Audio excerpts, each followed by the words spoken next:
हजरत इब्राहीम बिन अधम एक मशहूर अल्लाह वाले गुजरे हैं। बल्ख के बादशाह थे, लेकिन अल्लाह की खातिर बादशाहत छोड़कर बाकी जिंदगी अल्लाह की राह में गुजारी। दोस्तों, उनका एक बड़ा ही दिलचस्प वाकिया है। हजरत इब्राहीम बिन अधम ने एक शहर का दौरा किया और एक मस्जिद में जाकर रुके। जब इशा की नमाज खत्म हुई तो मस्जिद के इमाम ने कहा, मस्जिद से बाहर आओ, मैं दरवाज़ा बंद कर दूंगा। और हुआ यूं कि मौसम बहुत ठंडा था। हजरत इब्राहीम बिन अधम ने कहा, मैं एक मुसाफिर हूँ, मैं रात को यहीं रुकूंगा। मस्जिद के इमाम ने कहा कि मैं मुसाफिर पर भरोसा कैसे करूं, जबकि मुसाफिर मस्जिद का सामान चुरा ले जाते हैं। इसलिए मैं किसी पर भरोसा नहीं कर सकता सिवाय इब्राहीम बिन अधम के। हजरत इब्राहीम बिन अधम ने कहा, मैं इब्राहीम बिन अधम ही हूँ। इमाम मस्जिद ने गुस्से में आकर कहा, सर्दी की सख्ती हमारे लिए बहुत ज्यादा है, इसमें झूठ न जोड़े, आप पहले ही बहुत बातें कर चुके हैं। उसके बाद मस्जिद के इमाम ने हजरत इब्राहीम बिन अधम को मस्जिद से बाहर खींचकर हम्माम के पास ले गए और उन्हें वहीं छोड़ दिया। हजरत इब्राहीम बिन अधम ने एक शख्स को हम्माम में आग जलाते हुए देखा। सोचा कि उसके पास जाकर रात बिताऊं और चाय पीऊं। उसके पास गए और सलाम किए, मगर उसने सलाम का जवाब नहीं दिया। वह शख्स एक मोटा टाट ओढ़े हुए था। उन्होंने अपना काम खत्म करने के बाद खौफजदा आंखों से दाएं बाएं देखा और कहा, वालेकुम अस्सलाम व रहमतुल्लाहि व बरकातुहू।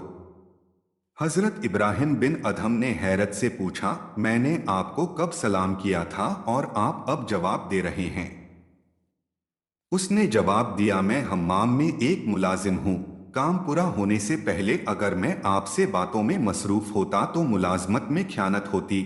हजरत इब्राहीम बिन अधम ने पूछा, आप दाएं और बाएं क्यों देख रहे थे? उसने जवाब दिया, मौत से डर लगता है, पता नहीं इधर से आती है या उधर से। हजरत इब्राहीम बिन अधम ने पूछा, कितनी मजदूरी मिल जाती है?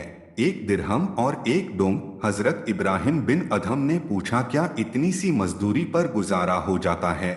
मुलाजिम ने जवाब दिया, एक डांग तो मैं अपने परिवार पे खर्च करता हूँ और एक दिरहम अपने भाई के यतीम बच्चों पर खर्च करता हूँ। हजरत इब्राहीम बिन अधम ने पूछा, क्या वह आपके सगे भाई की औलाद हैं? उसने जवाब दिया, मैंने अल्लाह के लिए उससे दोस्ती की थी, अब उसका इंतकाल हो गया है, इसलिए मैं उसके बच्चों की देखभाल कर रहा हूँ। हजरत इब्राहीम बिन अधम ने पूछा, अच्छा मुझे बताओ, क्या तुमने अल्लाह से कुछ मांगा है? मुलाजिम ने कहा, मैं 20 बरसों से ऐसी चीज के लिए दुआ कर रहा हूँ जो अभी तक पूरी नहीं हुई है। सुना है कि अरब में एक शख्स है जो फिना फिल्लाह और तसव्वुफ के आला दर्जे पर फाइज है। जब तक उनका दीदार नसीब ना हो जाए मुझे मौत ना आए। उन्हें इब्राहीम इब्न अधम कहा जाता है। हजरत इब्राहीम बिन अधम ने कहा, मेरे भाई आपको मुबारक हो, अल्लाह ताला ने आपकी दुआ कबूल कर ली है और इब्राहीम बिन अधम को उसके मुंह के बल तेरी तरफ खींच लाया। मैं ही इब्राहीम बिन अधम हूँ। यह सुनकर हम्माम का मुलाजिम खुशी से उछल पड़ा और हजरत को गले लगा लिया और अल्लाह का शुक्र अदा करते हुए कहा, या रब तूने मेरी दुआ कबूल की, अब कोई तमन्ना मेरे दिल में नहीं है सिवाय इसके कि मेरी मौत आ जाए। ये कहकर उसकी रूह निकल गई। सुभान अल्लाह।